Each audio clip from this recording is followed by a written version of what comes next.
Thank you very much. I know Suwana, who's on this slide, is probably really embarrassed about the fact that I have a picture of her failing. And failure isn't allowed in business. But in surfing, failure is not an option, it's a requirement. So think about the turtle. The turtle only makes progress when they stick their neck out. And I think if you stick your neck out more and take more risks, you'll have more success. And so you got to think about taking more risks.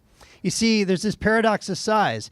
When we're small and we're children, we take a lot of risks. We have no fear. When companies are small, they take a lot of risks and have no fear. But as they grow, they become chickens and they don't take risks and they can compartmentalize it. Here's another problem. The average age of the CEO, according to a Korn Ferry study, is 58.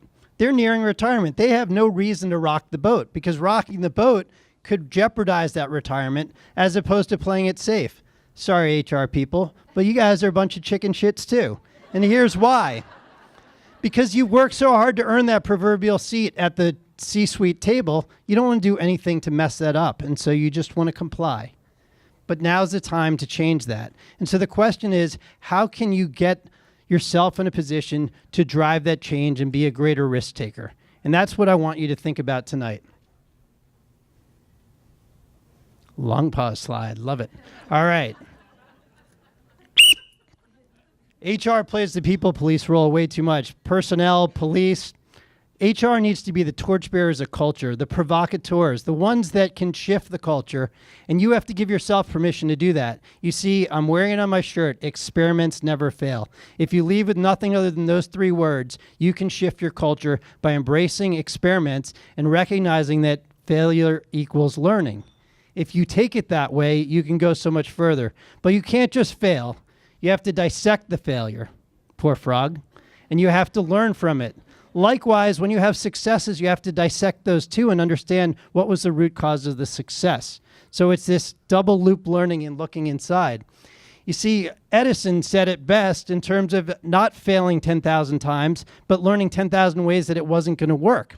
You've got to embrace it as a learning and an iterative process, that the more we fail forward, the more we learn.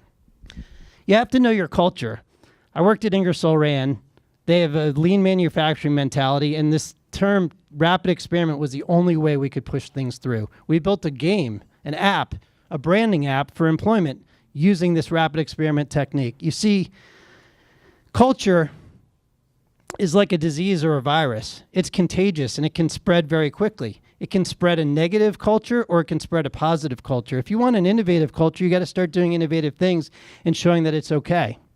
This idea of building innovation centers and sequestering your innovative people and putting them off site, I think that's not a good idea.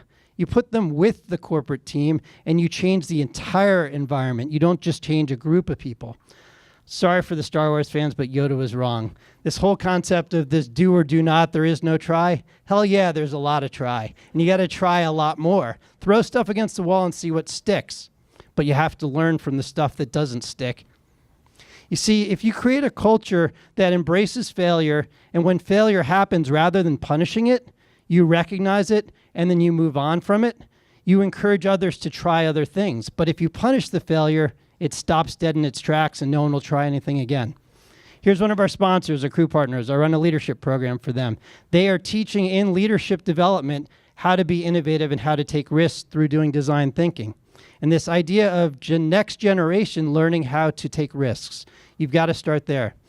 Friend, former colleague of mine, this is the head of HR for Glassdoor's best mid-sized company in DC, the Motley Fool. That's their HR leader. He's a provocateur. He encourages people in his company to do crazy, outlandish things.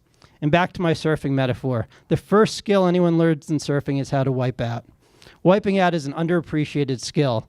And so this idea of if you could learn to surf and teach people to surf in your business, would they be better and take more risks? Well, I say yes. I actually take leaders from around the country, around the globe, for a week of leadership development, humanitarian aid, and I teach them to surf.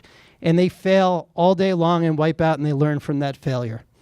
And so it's a different model for learning. Here are 4 examples of HR teams that embraced experiential learning, took it outside, did something fun with their team, and by doing so, they gave themselves and the rest of the organization permission to take risks and do something innovative.